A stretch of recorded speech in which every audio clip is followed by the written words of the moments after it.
Ya, eh, kalau itu dibenarkan oleh konstitusi, artinya konstitusi itu memberi peluang untuk perpanjangan ketika ada problem-problem tertentu yang dihadapi negara bisa menjadi demokrasi. Tetapi kalau konstitusi sudah memberikan satu kepastian bahwa presiden itu masa jabatannya 5 tahun, maka ketika itu ada upaya untuk memperpanjang dengan berbagai cara, misalnya oleh partai politik dan lain-lain, itu menjadi tidak demokratis, ya. Bahkan dia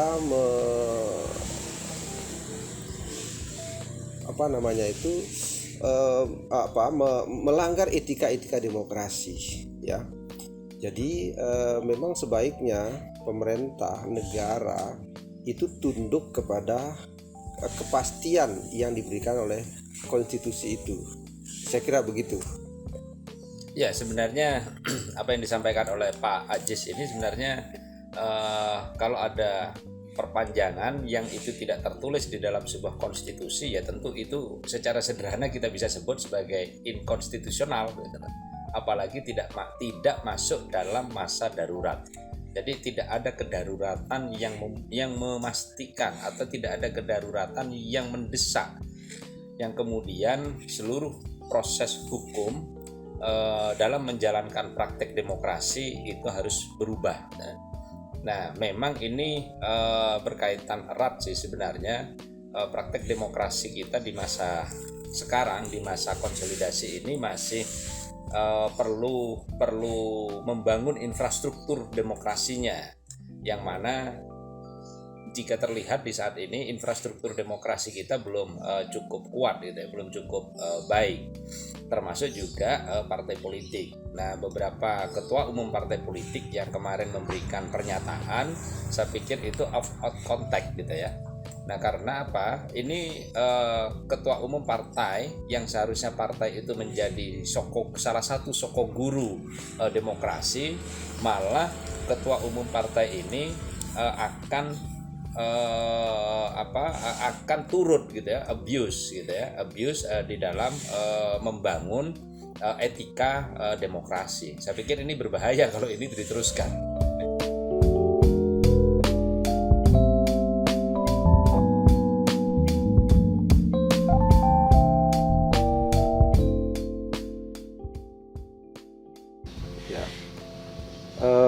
Penundaan pemilu sama logikanya tadi dengan perpanjangan masa jabatan presiden, ya. Jadi pertama, dua-duanya itu tidak konstitusional, ya. Lalu yang kedua, sebetulnya secara real tidak ada alasan yang bisa mendukung pemilu itu ditunda setahun, 2 tahun dan sebagainya, seperti yang selama ini diangkat oleh ketua-ketua partai politik, ya. Pandemi, kalau bilang pandemi, saya kira kita punya pengalaman kemarin, pilkada serentak tahun 2020 lalu, nggak ada masalah dengan itu. Publik malah, masyarakat banyak, berbagai organisasi itu malah ingin ditunda dulu, tapi pemerintah malah ngotot tetap melakukan pemilihan kepala daerah serentak itu, toh juga nggak apa-apa. Nah, tapi kalau alasan itu misalnya dipakai sekarang untuk menunda pemilu, juga menjadi semakin tidak masuk akal, gitu ya, tidak masuk akal. Tapi saya melihat sebetulnya Indonesia itu masih tergolong negara yang takut berdemokrasi sebenarnya, ya. Jadi negara ini belum menjadi negara demokrasi sampai hari ini, karena dia masih fobia, demokrasi fobia, ya. Artinya secara formal kita mengatakan menganut sistem demokrasi dalam sistem politik kita, dalam kita bernegara. Tetapi praktek-praktek yang terjadi dalam penyelenggaraan pemerintahan, pemilu dan sebagainya, itu justru menjauh dari prinsip-prinsip demokrasi, ya. Misalnya partai politik itu takut bersaing. Apa bukti takutnya? Dalam berbagai momen pemilihan, ya, election, itu misalnya masih menggunakan kekuatan uang, itu kan artinya tidak sanggup untuk bersaing, itu karena salah satu dimensi demokrasi itu adalah persaingan gitu ya. Lalu juga ketakutan untuk melakukan prinsip-prinsip demokrasi itu, karena itu misalnya ada banyak rekayasa-rekayasa terutama yang terjadi di dalam administrasi penyelenggaraan pemilu dan banyak lagi indikasi lainnya. Dan karena itu sebetulnya kita Indonesia itu belum menjadi negara demokrasi, tetapi masih takut berdemokrasi atau demokrasi fobia begitu. Demokrasi fantasi. Ya.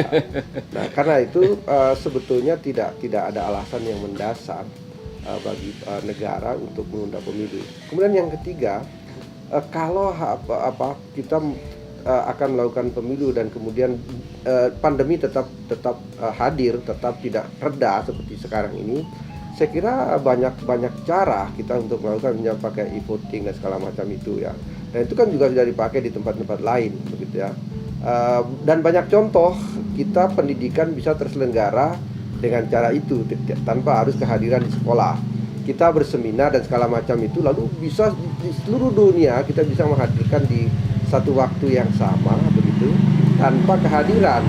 Itu hanya bantuan teknologi. Jadi pemilu pun sederhana kalau misalnya ada kemauan untuk memanfaatkan kemajuan teknologi.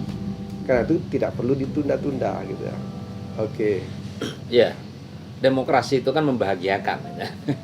Jangan sampai kemudian praktek demokrasi itu kita merasa susah, kita merasa capek gitu kan. Karena demokrasi itu kan instrumen menyelenggarakan negara gitu. Jadi jangan sampai kemudian demokrasi ini membuat mahal lalu kemudian menyusahkan gitu. Dan itu sudah bisa dilakukan di beberapa negara di Eropa. Kalau pemilihan itu e-voting itu tidak masalah gitu.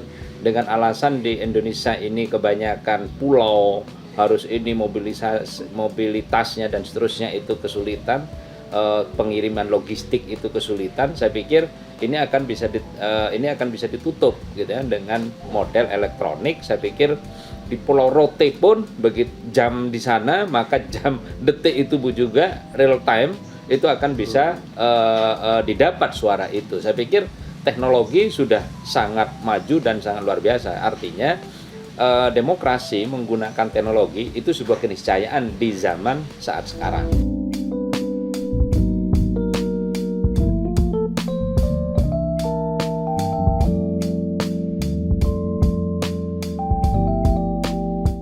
Ya.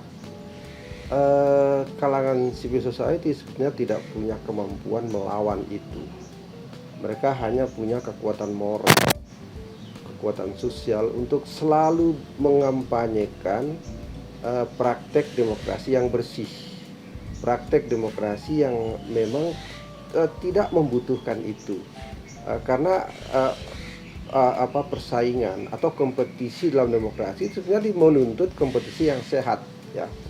Artinya kalau para pemain, para aktor yang tampil di dalam katakanlah pemilihan begitu ya, kalau dia punya gagasan yang bagus, sesuatu yang ditawarkan itu bagus kepada masyarakat, itu yang menjadi alat beli suara, jadi bukan uang ya.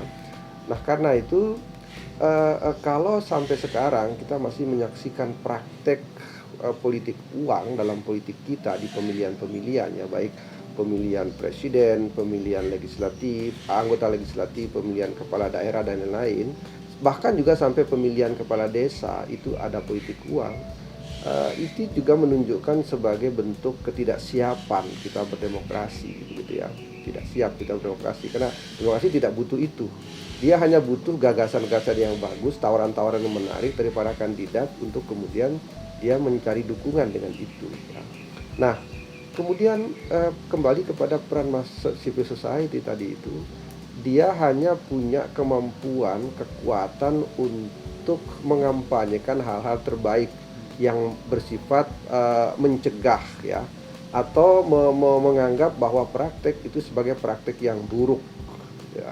Nah, yang paling punya kekuatan untuk menolak, melawan itu adalah negara, karena negara punya instrumen. negara punya kewenangan untuk memberikan hukuman, ya, punishment, ya, sanksi kepada masyarakat, memberikan hukuman ya, bagi mereka yang melakukan praktek politik uang itu. Nah, jadi instrumen-instrumen negara, peralatan negara, mulai dari Bawaslu, kepolisian, kehakiman, dan segala macam itu seharusnya dikerahkan untuk ikut membasmi, ya, dan melawan praktek politik uang itu. Nah, kalangan civil society hanya bisa bersuara, hanya bisa mengatakan bahwa ini terjadi, itu terjadi. Ya, dia hanya bisa menunjukkan data, misalkan menunjukkan bagaimana pola itu terjadi, di kelompok mana yang melakukannya, berapa uang yang habis untuk itu. Memang bisa masyarakat sipil sampai di situ, ya. Tapi untuk melawan secara lebih signifikan, saya kira tidak bisa. Yang bisa itu ada negara. Jadi negaralah yang harus memainkan peran penting untuk membasmi praktek politik uang itu. Oke. Iya, peran daripada civil society itu kan sebagai watchdog gitu. Jadi memang banyak ada miss pemahaman di masyarakat kita itu bahwa kita berharap civil society itu juga bisa bertindak lebih gitu. Bahkan juga ekspektasinya kan luar biasa gitu kan. Ekspektasi luar biasa agar kelompok masyarakat itu juga bisa melakukan pelaporan, bahkan juga melakukan tanda kutip vonis gitu kan. Nah, ini memang tidak dimungkinkan, tetapi itulah ekspektasi publik gitu ya. Nah, oleh karena itu memang civil society sebagai watchdog, maka kekuatannya adalah kekuatan moral gitu kan. Nah, oleh karena itu day to day pekerjaan daripada civil society itu memang melakukan kontrol terhadap praktek demokrasi di level apapun. Jadi memang tidak boleh lelah kan begitu. Karena kalau kita lelah, maka kita tidak akan dapat menikmati demokrasi itu yang bersih gitu. Nah, tetapi memang sejak Orde Baru hingga reformasi, demokrasi kita ini masih terdesain dengan politik uang gitu. Kalau di zaman Orde Baru politik uangnya itu tidak bebas gitu ya. Kalau kita istilahkan terkontrol, tapi kalau saat sekarang itu kan freelance corruption. Jadi semuanya free market, pasar bebas. Pasar bebas itu melakukan itu. Dan ini membahayakan juga terhadap praktek demokrasi, sehingga demokrasi kita terkesan kemudian mahal. Dan ini tidak boleh dibenarkan oleh negara. Kalau kemudian karena demokrasi kita mahal, lalu kemudian negara memberikan kompensasi uang kepada partai politik untuk biaya itu. Nah, mestinya bukan kepada partai politiknya uang yang diberikan oleh negara itu, tetapi kepada institusi-institusi publik yang memang diamanahkan oleh konstitusi sebagai penyelenggara negara yang lebih ketat. Contoh misalnya kampanye itu semua wajib diselenggarakan, difasilitasi oleh KPU. Jadi seluruhnya partai politik dan macam-macam itu tidak boleh menyelenggarakan sendiri, tetapi itu diselenggarakan oleh KPU, yang baik yang outdoor maupun yang indoor. Nah, tugas partai politik itu adalah mempertautkan gagasannya. Jadi menjual gagasannya, mendeklarasikan gagasan dari partai politik itu. Nah, inilah yang mestinya dilakukan. Selama ini kan pertautan gagasan tidak terjadi, tetapi yang terjadi adalah mobilisasi massa untuk mendapatkan suara di dalam proses election. Saya pikir itulah yang kemudian harus diputus ke depan.